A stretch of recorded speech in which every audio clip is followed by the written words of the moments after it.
think he'd bail me out of here. But no. I don't care. No. Yeah, if I had any bread left, man, I wouldn't be here. You think these rich people get thrown in jail like this? They get themselves a smart lawyer, not like that mook from legal aid. How come you was crying all night? You gave me a headache.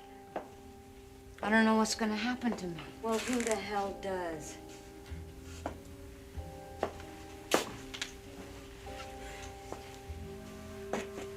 Hey, honey. Hey, you. I'm talking to you. What do you want? What's the problem? You think you're better than us? What do you want? I want to invite you to the White House ball. What do you think I want? Okay.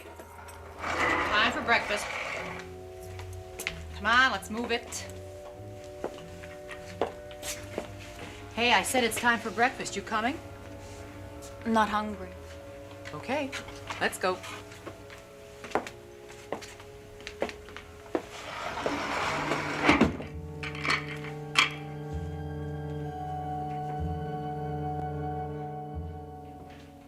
Okay, she got a little upset after you left, but she's all right. She wouldn't eat, but it hasn't been that long. Can you release her now?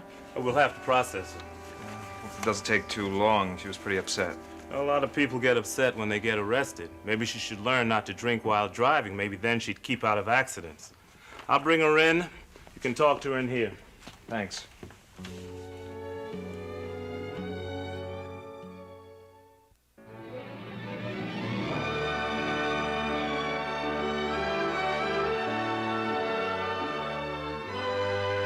As the world turns.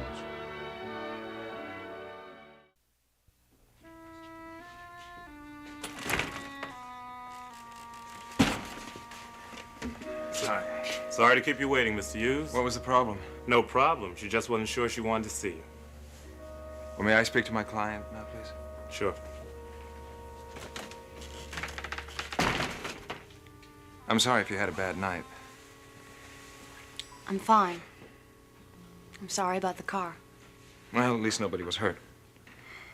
Right. I'll count my blessings. I'll get you out today. Sorry about last night.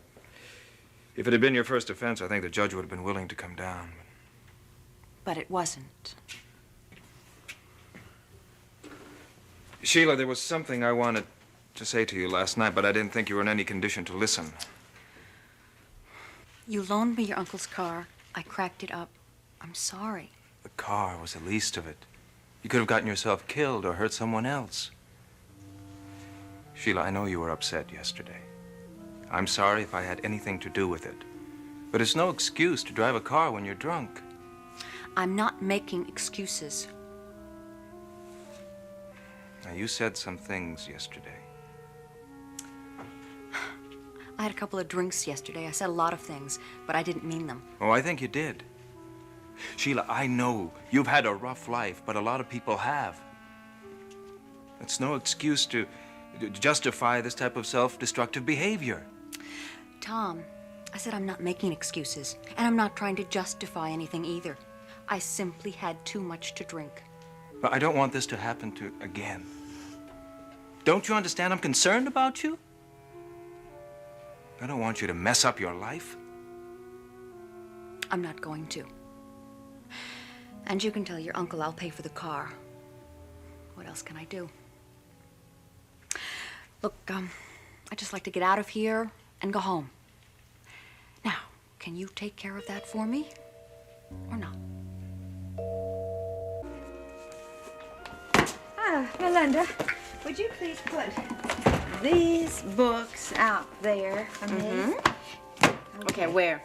Well, in the travel book section. There are travel books and brochures. I'm afraid I don't think we'll have enough room. Oh, don't tell me that. It's got so much work to be done around this place. I've got to make a list. Can I help? You sure can. Anything you can think of. Also, I've got to get a carpenter in here to do some work. What do you want done? You know, I've been threatening to have a carpenter come in and build shelves. I need more shelves. Shelves in here, shelves out there, and more shelves for travel books. Well, that'll be a start. Yeah. Do you, by any chance, happen to know of a good carpenter, kind of inexpensive, reliable? I'm afraid not. Do you know that sweet old lady, that Mrs. Chambers, who comes in here? She buys a lot of mystery books. She's a carpenter? Get out of here and get to work. What about Mrs. Chambers? Well, Mrs. Chambers might know of a carpenter because I do know that she had some beautiful shelves put in her dining room, or was it in her den? In her den in the summertime. And if you'd find out for me, let me know. Okay. Fine, good, wonderful. Let's see. She a carpenter, indeed. So funny. Oh, Melinda, you can also, take... Well, Joyce.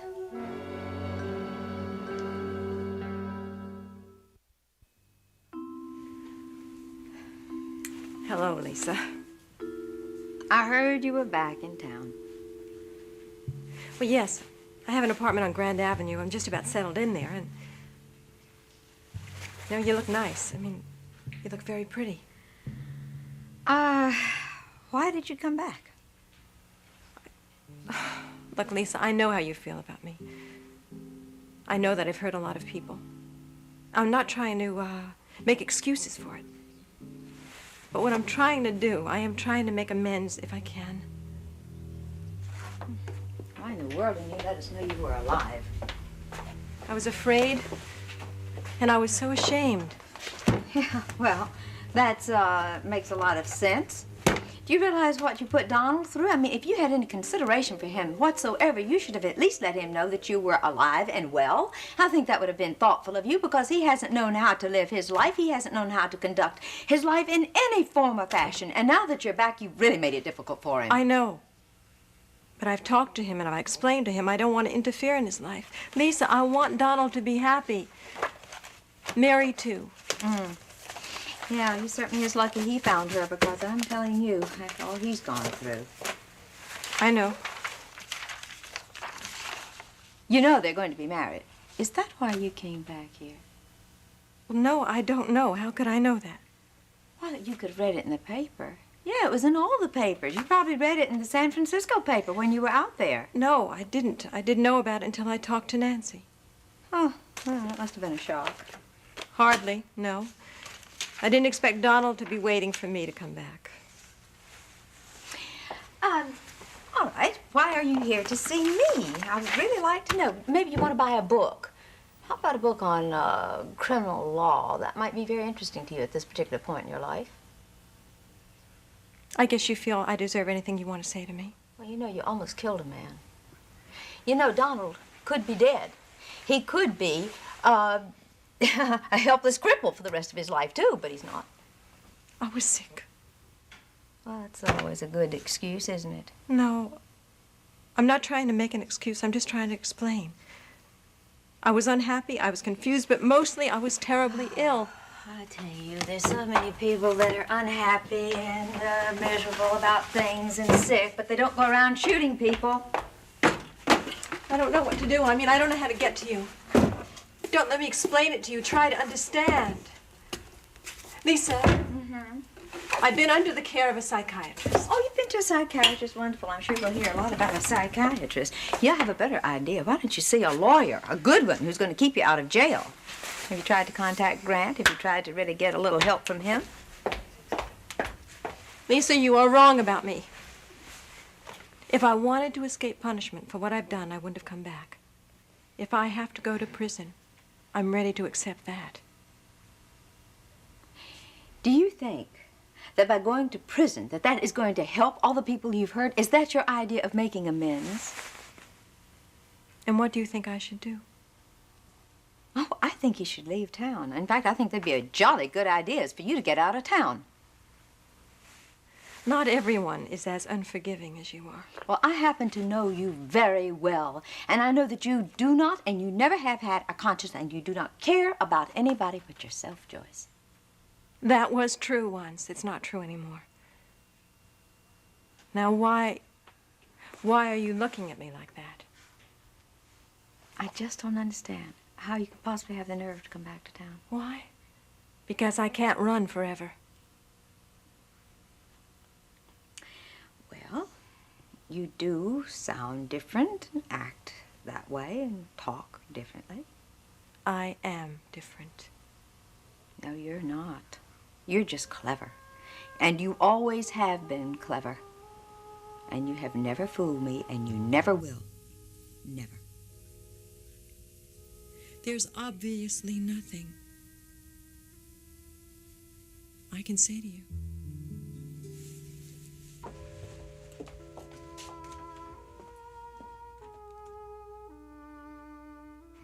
Bob, would you explain something to me? What's that, Dad? Why would Hollister want to buy our land? Oh, Chris, now that's beautiful property out there with that running stream and the hills. Well, that's all true, Mom, but I know what Dad's saying.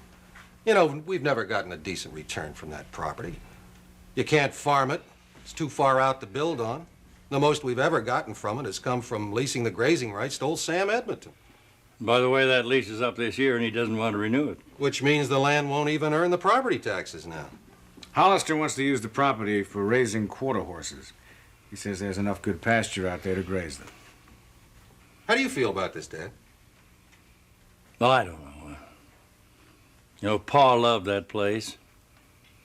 And it's always meant a great deal to me to know that that beautiful piece of property, rugged and unspoiled, peaceful, belonged to the family.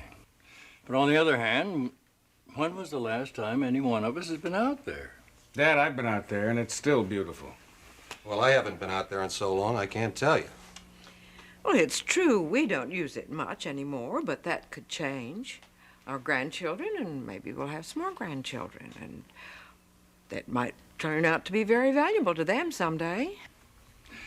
Honey, that's true, but you got to balance that against some other things, you know. If we keep that property, no income, we pay taxes on it, maybe this is a luxury that we can't afford or shouldn't afford.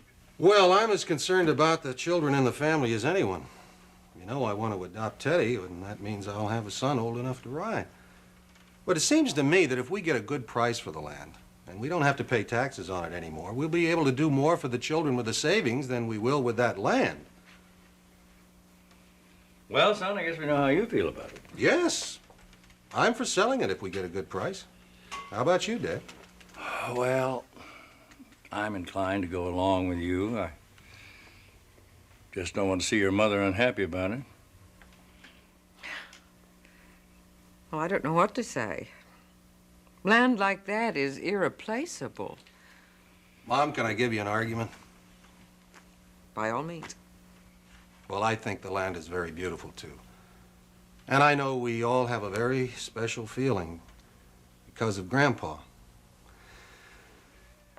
And I wouldn't want to sell the land to anybody that was going to subdivide it and put a string of taco stands on the road.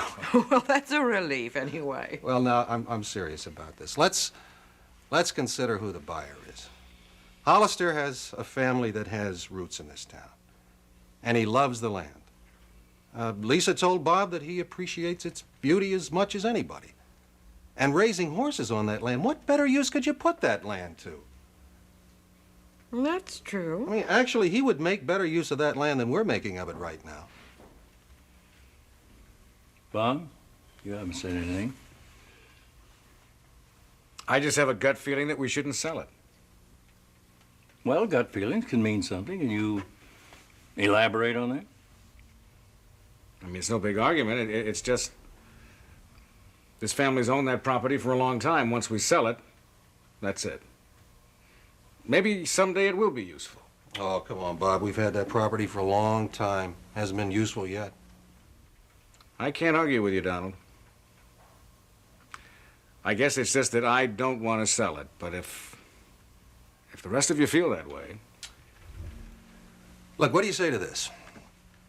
What do you say that we all agree on very generous terms for the sale? I mean, terms that would more than compensate for the value of the land. Then it would be up to Hollister. If he meets the terms, we sell. If not... Well, make him tough. Maybe he'll come to his senses. Okay, are we agreed? Yeah. All right.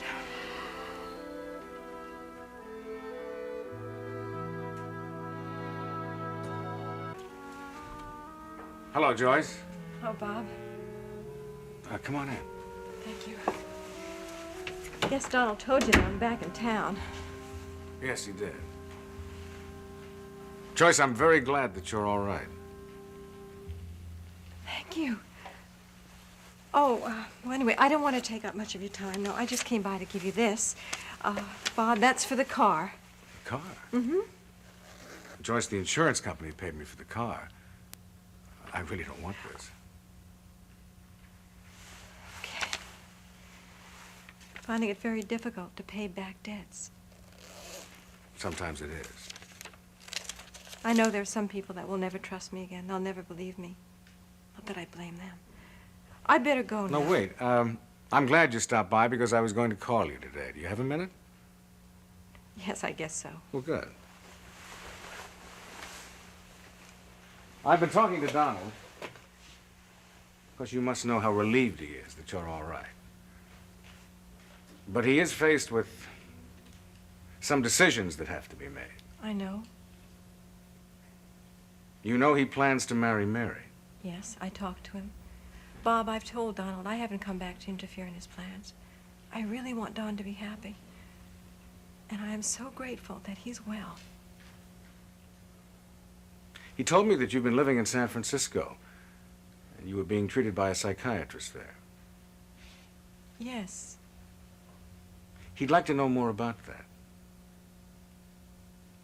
Oh, because he thinks I'm lying. Joyce, I didn't say that. He just wants to be sure that you've overcome some of the problems that you've had. I understand. He wants to know if I've really changed. Yes. Oh, I don't know, Bob. I don't know how I can prove that. All I can do is to ask all of you to give me a chance. If it's all right with you, I'd like to talk to the psychiatrist who treated you. Would you object if I called him? Well, Bob, I don't know. I mean, I have to think about it because everything I told Dr. it was very personal. I was very open with him. Totally. I'm sure, and I don't want to pry in your life. I'd just like to know the nature of the treatment. Everything I told him was privileged information. Will you call him and give him permission to talk to me? Well, Bob, I have to think about it.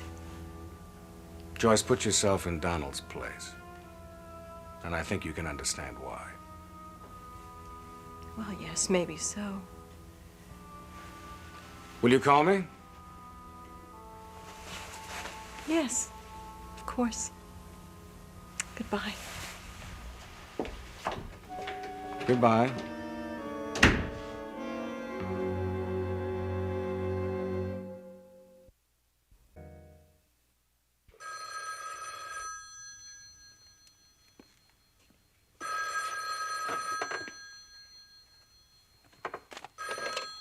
Hello. Hello, Dr. Steele. This is Joyce Hughes. Hello, Joyce. Well, how are you? I'm all right. I'm back in Oakdale. I've been here a few days. I saw my little boy, Teddy. My husband, everyone. Are you all right? Yes, I am. I really am all right. I mean, it wasn't easy coming back here facing everyone. But I do know that it was the right decision now. However, I'm calling you because, my husband's brother, he's a doctor, Dr. Robert Hughes, will be calling you. What for? He wants to verify that I've been in treatment with you this past year. I see. Well, I'll be glad to tell him. Doctor, I don't want you to go into anything that I've told you, especially at North Beach. I don't want them to know anything about that. Everything you told me is privileged information, Joyce. I certainly won't discuss anything you don't want me to. It's important to me that you don't. They wouldn't understand. I want to be able to hold my head up in this town. And if they knew... Well, then I won't discuss it with them. It's your decision. Thank you. Well, goodbye, Dr. Steele. Goodbye, Joyce. Good luck to you. Thank you.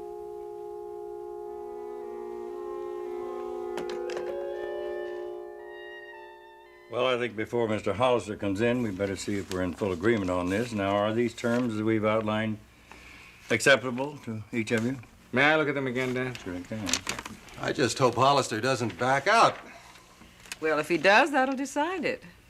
And I don't think Bob would be unhappy if it turned out that way. Well, Don, I can see you're in favor of it. Yes. Nancy? I guess. Well, I am too. If Hollister meets our terms and buys this property, at least it's one less complication in our lives. Bob? If he agrees to the terms, I'll go along with it. Well, let's see what Mr. Hollister has to say about all of this. Betty, would you ask Mr. Hollister to come in, please? Thank you. Listen, if he turns us down, maybe we can get him interested in the grazing rights. May come to that, too. Okay. Come in, Brad. I'd like you to meet my parents, Mr. and Mrs. Hughes, Brad Hollister, my brother Donald. Glad to know you. Nice to know you. Please sit down. Hello, Brad. Hello. Nice to meet all of you. Have a seat. Thank you. Dad, why don't you take over? All right, Mr. Hollister, I'm sure that Lisa's told you that this property was in our family for a great many years. In fact, my father bought it when I was a small boy. So, we have had quite a debate regarding whether we want to sell it or not, but we have come up with some terms which are acceptable to us, and if they are acceptable to you, then we have a deal. You think that that is a fair price there? Well, I can't argue with you. It's just a question of how much I can raise. This is a little higher than I had expected.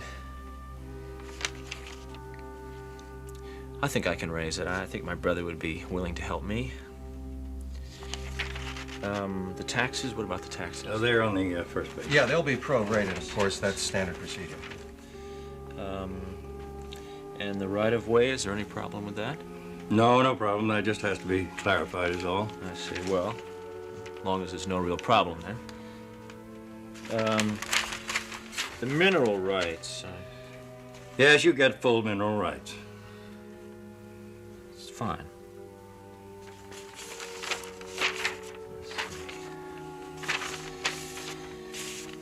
Well,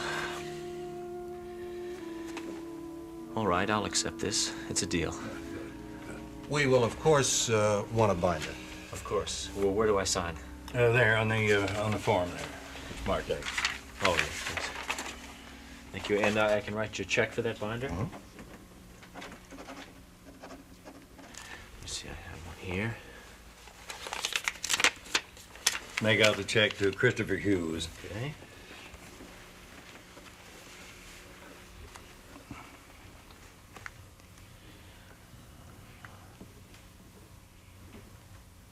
Mr. Hollister, I hope you don't mind if one day we all come out to look at your horses. No, I'd like that very much. Now, Brad, we haven't put it in writing, but we want your solemn promise that you won't put up any taco stands along the road. No taco stands. You can put that in writing, I promise you. I'm not going to change that beautiful land a bit. I like it fine just the way it is.